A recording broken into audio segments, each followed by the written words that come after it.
तो आज हम लोग महात्मा बुद्ध के द्वारा दी गई शिक्षाओं पर विशेष रूप से चर्चा करेंगे। हालांकि इससे पहले वाले क्लास में हम लोगों ने महात्मा बुद्ध की जीवनी को देखा। इससे पूर्व के क्लास में जैन धर्म एवं वर्तमान महावीर को देखा। तो इस क्लास में हम लोग वर्तमान महावीर गौतम बुद्ध की शिक्षाओं पर प्रकाश डालेंगे। आखिर किसी की शिक्षा के कारण ही, किसी के अच्छे वेल एजुकेशन के कारण ही वह कहीं नाम करता है या कहीं अपना जगह बना पाता है। तो आज हम लोग चर्चा कर रहे हैं महात्मा बुद्ध के द्वारा दी गई शिक्षाओं का। बात दरअसल ये है कि महात्मा बुद्ध जो इतने वर्षों तक परेशान थे, आखिर वो सत्य की तलाश में परेशान थे, वैसे ज्ञान की तलाश में परेशान थे। जो ज्ञान उनको नहीं मिल पाता था, जिसके कारण उनको मानसिक क्लेश एवं मानसिक प्रताड़नाओं का, खुद की प्रताड़नाओं का सामना करना पड़ता था, जिसके कारण उन्हें न घर में मन लगता था, न अपने राजपाट में मन लगता था, न अपने परिवार के लोगों के साथ मन लगता था। जबकि वो एक राजकुल से थे, उनके पिता शाक्यवंश के मुखिया थे और उन्हें तमाम तरह की सुविधाएं प्राप्त थी। तो उन्होंने एक भोग विलासिता का भी जीवन जी लिया, देख लिया। शादी करने के बाद जो काम वासना जैसी जिंदगी होती है उसको भी उन्होंने देख लिया। फिर भी उनका मन संतुष्ट नहीं था। तब वह घर छोड़कर तपस्या के लिए जब 29 साल की उम्र में निकले और कठिन तपस्या करने के बाद जब अन्न का सेवन नहीं करते थे, थोड़ा बहुत जैसे जैसे साधक लोग कहते थे उस नियम के आधार पर चलते थे, तो इसका क्या परिणाम हुआ कि कष्ट सहने से भी उनको कोई उपलब्धि नहीं मिली और तभी उनको एक ज्ञान की प्राप्ति हुई कि मनुष्य अपने सारे दुखों का कारण खुद है। अब उन्होंने सब कुछ देख लिया, वहां भी उन्हें चैन नहीं।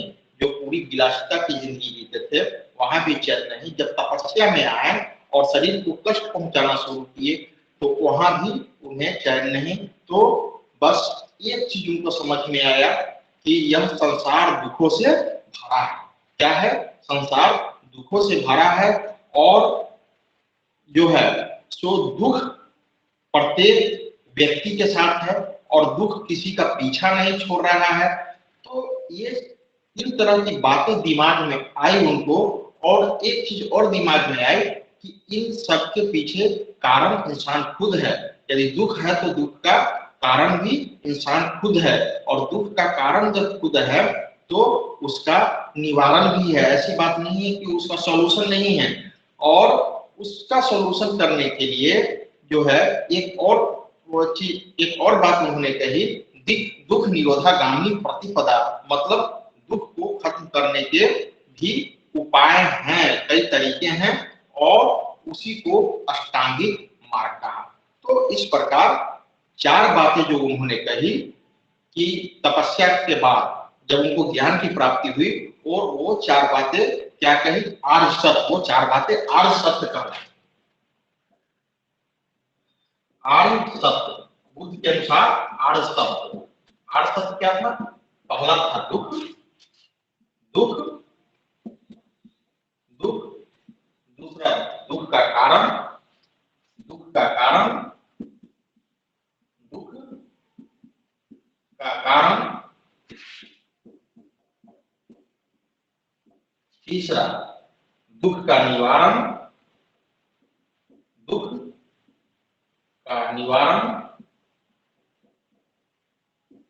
तथा चौथा दुख निरोधागामी प्रतिपदा। दुख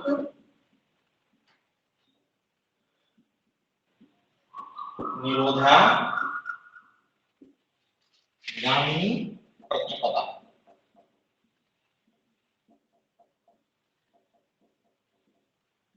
मतलब दुख का कारण, दुख निवारण और दुख निरोधागामी प्रतिपदा। और ये कुल 4 आर्य सत्य कहलाए। कुल 4 आर्य सत्य कहलाए, जिसको महात्मा बुद्ध ने अपने ज्ञान प्राप्ति के बाद कहा। इतनी कठिन तपस्या के बाद इस बात को उन्होंने रखा और कहा दुख, दुख का कारण, दुख निवारण, दुख निरोधागामी प्रतिपदा। इसको एक एक करके हम लोग समझ लेते हैं। दुख मतलब कि पहले ही उन्होंने कहा, उन्होंने उपनिषद में भी पढ़ लिया था पहले ही, तपस्या से पूर्व, कि संसार दुखों से भरा है। तो और दुख नाम की कोई चीज होती है या दुख जो जिसे महसूस किया जाता है वह प्रैक्टिकली है, और इससे पिंड किसी ने नहीं छुड़ा पाया, किसी ने इससे पिंड नहीं छुड़ा पाया। तो उन्होंने कहा कि दुख तो है, लेकिन दुख का कारण इंसान खुद है, दुख का कारण होता है। ऐसा नहीं कि दुख का कोई कारण नहीं है, बिना कारण का तो कुछ होता ही नहीं है। तो दुख का कारण, और उन्होंने कहा कि दुख का कारण इंसान खुद होता है।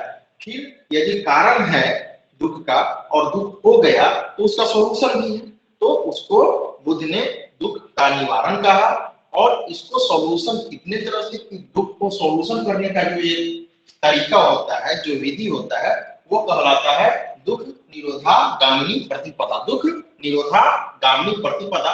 इस प्रकार ये 4 आर शब्द को आप लोग ध्यान में रखेंगे। दुख, दुख का कारण, दुख निवारण या दुख का निवारण, और दुख निरोधा गामिनी प्रतिपदा। कुछ किताबों में दुख समुदाय की भी चर्चा कर देते हैं। दुख समुदाय, तो बुद्ध ने इसे जनरल टॉकिंग के लिए कहा, जब आम बोलचाल की भाषा में उन्होंने कहा अरे दुख तो होता है, कारण भी है, ठीक है, दुख निरोधा गामिनी प्रतिपदा है, लेकिन यह फाइनली 4 आर शब्द में जो है सो इससे ज्यादा इंपॉर्टेंस इसको दिया गया है। लेकिन कहीं कहीं इसकी चर्चा इसलिए कर दी जाती है कि वाकई में दुख का भी अपना एक कैटेगरी होता है, दुख का भी अपना एक कैटेगरी होता है। जैसे कि मान लेते हैं कि यदि किसी को अपने बेटी की शादी की चिंता है, ठीक है, तो वह कोई अकेला व्यक्ति वैसा नहीं है जिसको अपने बेटी की शादी की चिंता होती है। वैसा बहुत सारे व्यक्ति यदि दुनिया में देखेंगे, भारत में देखेंगे, बिहार में देखेंगे, अपने अपने जिले में देखेंगे, गांव में देखेंगे, तो ऐसे से बहुत सारे लोग मिलेंगे। तो बाद में चल के बहुत सारे विशेषज्ञ इसमें से निकले, बहुत सारे उपदेशक निकले, जो अपना मतलब अपने सोच के आधार पर भी कुछ कुछ बातें उन्होंने रख दिया। लेकिन एग्जैक्ट रूप से त्रिपिटकों में जो है चर्चा किसकी की गई है?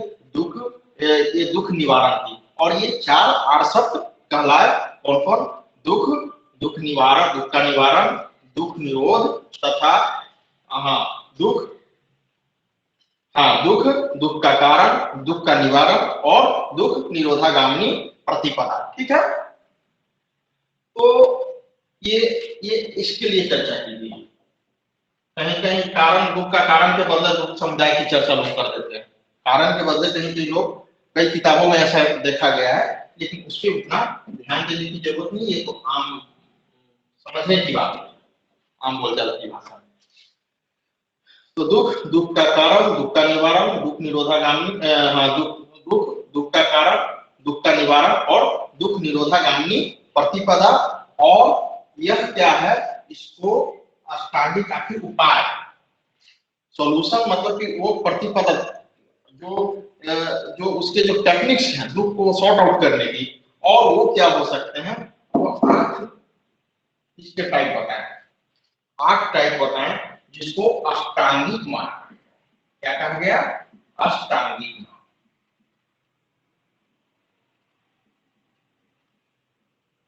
अष्टांगिक मार्ग हम लोग एक एक करके अष्टांगिक मार्ग, मतलब कि आदमी को जीवन जीने के लिए 8 प्रकार के तरीकों का इस्तेमाल करना चाहिए, और लाइफ में अपने को उसको फॉलो अपने खुद लाना चाहिए, उससे खुद आत्मसात करना चाहिए। जो 8 प्रकार के हैं उसकी चर्चा उन्होंने की, एक एक करके हम लोग देख लेते हैं, उसके बाद फिर हम लोग आगे चलते हैं।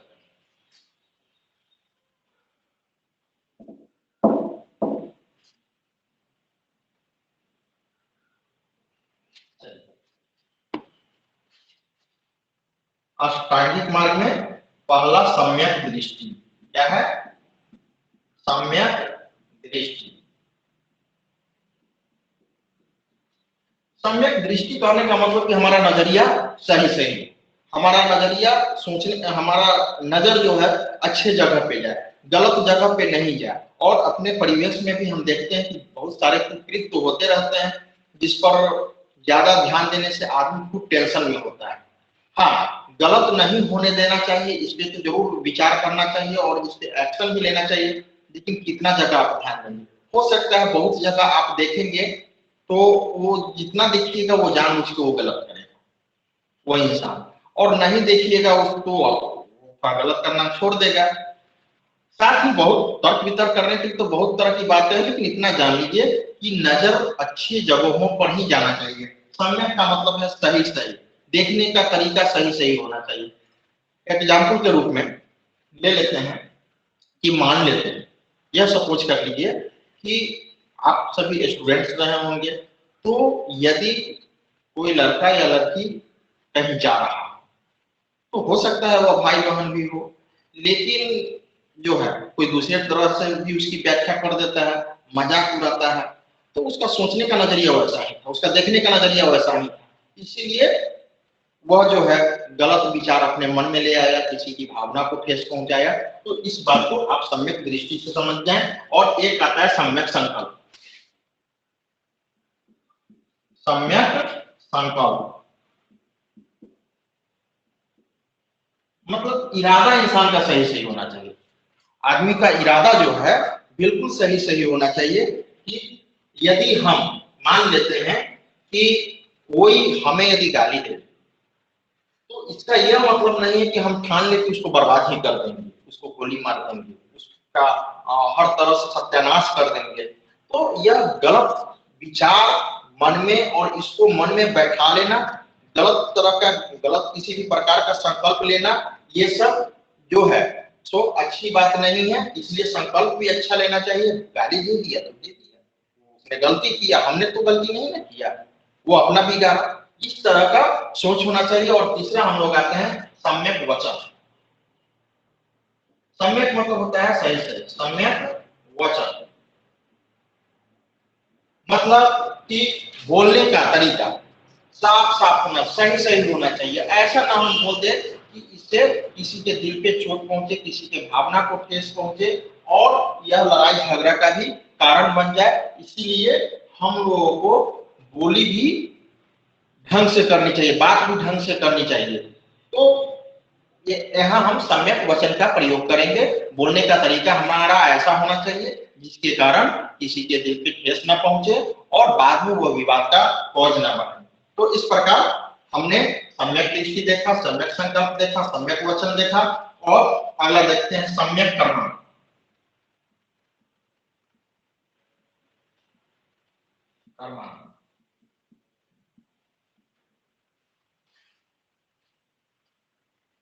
कर्म आदमी को अच्छा करना चाहिए, अच्छा कर्म करना चाहिए, और वैसा कोई बुरा कर्म नहीं करना चाहिए जिसके कारण आदमी को समस्याओं से सामना करना पड़े, साथ ही क्या हो कि वो किसी की भावना पर ठेस पहुंचे। तो बहुत कुछ कर्म पे डिपेंड करता है। मान लेते हैं कि आपको कैपिटेशन क्वालिफाई करना है, तो आप पढ़ाई के बजाय आपका मुख्य उद्देश्य होना चाहिए कि हम पढ़ाई पे ध्यान दें और वक्त निकाल के पढ़ें। और जो भी मान लेते हैं कि आपके पास वक्त है या वक्त निकालना पड़ रहा है, उसमें आप फिल्म देखने में ही समय व्यतीत कर देते हैं, घूमने में ही समय व्यतीत करते हैं, तो यहाँ आप कर्म अपना सही नहीं कर रहे हैं। ठीक है, तो सम्यक कर्मांत मतलब जो कर्म वैसा होना चाहिए जो सही रास्ते पे चलने के लिए, सही उद्देश्य को पूरा करने के लिए, लक्ष्य को पूरा करने के लिए सही लक्ष्य होना चाहिए। लक्ष्य मतलब पहले ही कर दिया, गलत लक्ष्य नहीं होना चाहिए। सही लक्ष्य को प्राप्त करने के लिए, अपने गोल को अचीव करने के लिए जो कर्म करना चाहिए उसी को सम्यक कर्मांत बोलते हैं। और अगला टॉपिक पे आते हैं सम्यक आजीविका। अगला पॉइंट सम्यक आजीविका। सम्यक आजीविका, सम्यक आजीविका, आजीविका। देखिए, सम्यक आजीविका का मतलब है कि जिंदगी जीने के लिए, पैसा कमाने के लिए गलत काम नहीं करना चाहिए, जैसे चोरी चमारी लूट खसोट, इन चीजों से बचना चाहिए, वो गलत कार्य है। इसीलिए अपनी जीविका को पूरा करने के लिए, अपना जीवन चाहिए भी सम्यक आजीवन, वो प्रोफेशन भी वैसा होना चाहिए जो बिल्कुल गलत नहीं हो, न असामाजिक हो, न अराष्ट्रीयता से भरा पड़ा हो, नहीं वह गैर कानूनी हो। तो आपने देखा सम्यक आजीविका। फिर एक सम्यक व्यायाम। देखिए इसी को समझने में स्टूडेंट कंफ्यूज कर जाते हैं, बाकी तो समझ लेते हैं। सम्यक व्यायाम, व्यायाम मतलब एक्सरसाइज नहीं, हाँ आप मेंटल एक्सरसाइज कर सकते हैं। तो देखिए इसमें कहा गया है कि आदमी को अच्छे एवं पुराने एवं नए अच्छे विचारों को ही आत्मसात करना चाहिए और जितने भी नए और पुराने गंदे विचार है उसको निकाल देना चाहिए। यही सम्यक व्यायाम है। मतलब इसको लिख देते हैं, नए एवं पुराने अच्छे विचारों को लाना, अच्छे विचारों को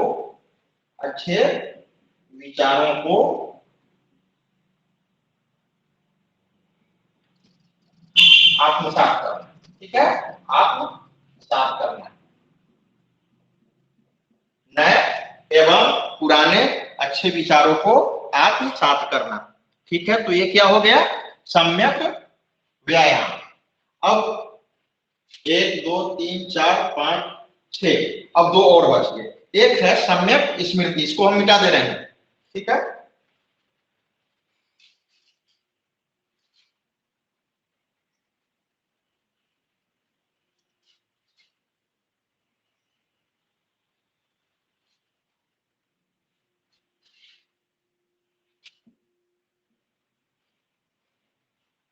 सम्यक स्मृति,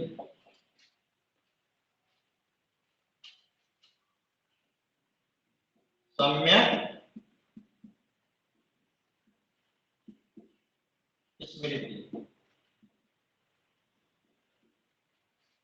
स्मृति मतलब होता है मेमोरी। मतलब कहने का यह हुआ कि हम लोग को कष्ट पहुंचाने वाली वैसी बातों को याद नहीं करनी चाहिए। बार बार जो बात बीत गई, जिसको याद करने से कष्ट होता हो तो उसको याद करने की बार बार जरूरत नहीं है, और वैसे विचारों को ही याद करना चाहिए जिससे हमको आनंद की प्राप्ति हो, साथ ही वह दूसरों के लिए मार्ग प्रशस्त कर सके और खुद के लिए भी मार्ग प्रशस्त कर सके। उसको क्या कहा गया, सम्यक स्मृति। और एक लास्ट है सम्यक समाधि। सम्यक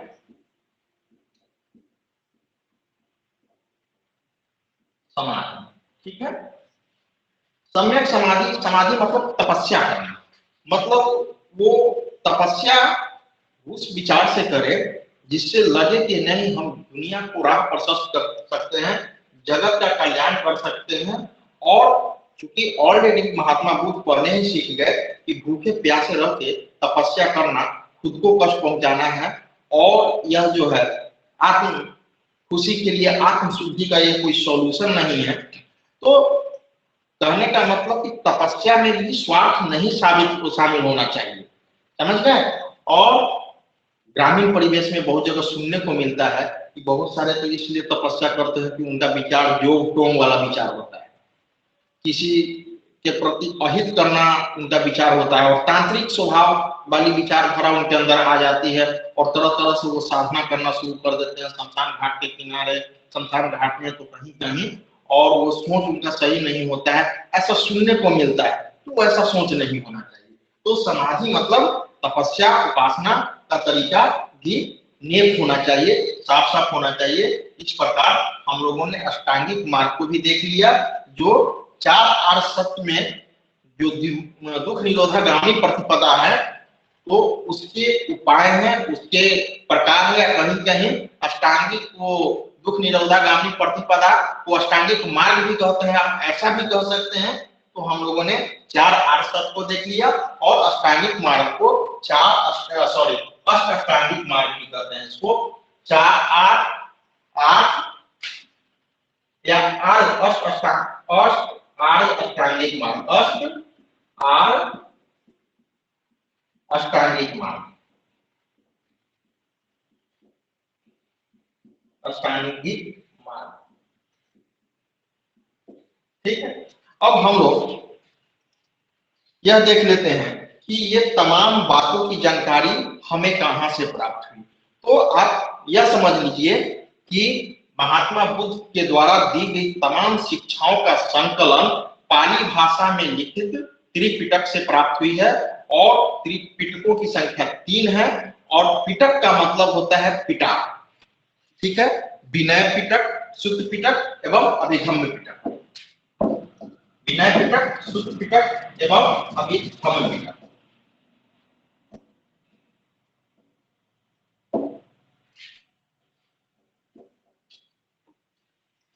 पिटक, त्रिपिटक, त्रिपिटक, ठीक है। त्रि मतलब कि, त्रि का मतलब होता है तीन और पिटक का मतलब होता है पिटा। पिटक का मतलब पिटा, यानी 3 पिटारा, जिसमें हालांकि वो है बुक का संग्रह है, वो बुक है, तो ये पाली भाषा में लिखा गया है और पिटक भी पाली भाषा का ही शब्द है। तो इसमें उन्होंने ऑलरेडी, दरअसल बात ये होती है कि महात्मा बुद्ध को जब महापरिनिर्वाण की प्राप्ति हुई थी, महापरिनिर्वाण मतलब महात्मा बुद्ध की जब मृत्यु हुई थी, तो उससे पूर्व उन्होंने अपने सिद्धांतों का संकलन लिखित रूप में मेंशन नहीं किया था। तो यह कैसे लोगों तक ये पहुंच पाएगा बाद में, तो उन्होंने अपने शिष्यों को जो शिक्षा दिया था, तो उनके शिष्य इसको याद रखा करते थे। वो मौखिक होता था और उसको याद रखा करते थे। तो बाद में चलकर सोचे कि नहीं, अब बुद्ध तो नहीं रहे इस दुनिया में, लेकिन उनके विचारों का हम लोग लिखित रूप में संग्रह कर देते हैं और इसका संग्रह श्रीलंका में किया गया बौद्ध भिक्षुओं के द्वारा, जिसमें एक है विनय पिटक, विनय पिटक जिसका संकलन उपाली ने किया, इसका संकलन करता है उपाली, ठीक है। और इसमें जो है तो ये बौद्ध धर्म के विषय में, आचरण के बारे में समझिए कि वो डिसिप्लिन उसमें बताया गया है कि बौद्ध धर्म है क्या, और उसके विषय में विस्तृत रूप से चर्चा किया गया है विनय पिटक में। समझिए कि बौद्ध धर्म की राह पर चलने के लिए और बुद्ध के उपदेशों में जो डिसिप्लिन मेंशन है, जिसको फॉलो करना हर किसी के लिए अनिवार्य होता था, उसको विनय पिटक में लिखा गया है, संकलित किया गया है, जिसके संकलनकर्ता उपाली है। दूसरा है सुत्त पिटक, दूसरा है सुत्त पिटक, और सुत्त पिटक के संकलन करता है आनंद। सुत्त पिटक के संकलन करता है आनंद, और यह सबसे बड़ा पिटक है।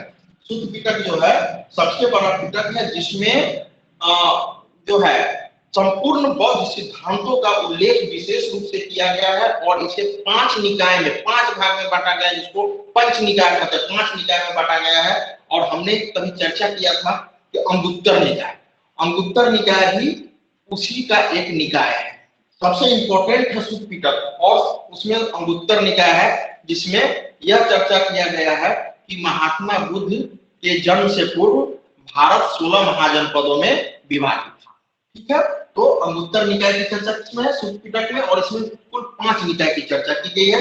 हम लास्ट हम कह रहे हैं विनय पिटक, सुत्त पिटक और अभिधम्म पिटक। अभिधम्म पिटक,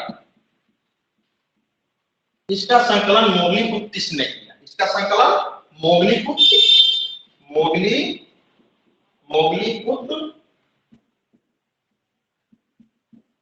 ने किया, ठीक है। इसका संकलन मोगलीपुत्र ने किया, और यह जो है मेरी समझिए कि उपासना का विधि विधान, बौद्ध धर्म की उपासना का जो है विधि विधान इसमें संकलित किया गया है। वही जो है वो किसमें? अभिधम्म पिटक में। इसमें मंत्र वगैरह है, मंत्रोच्चारण विधि से उपासना की जाती है, उसका विशेष रूप से उल्लेख इसमें किया गया है अभिधम्म पिटक में, और इसके संकलन करता है मोगलीपुत्र ने किया, ठीक है। मोगलीपुत्र ने किया।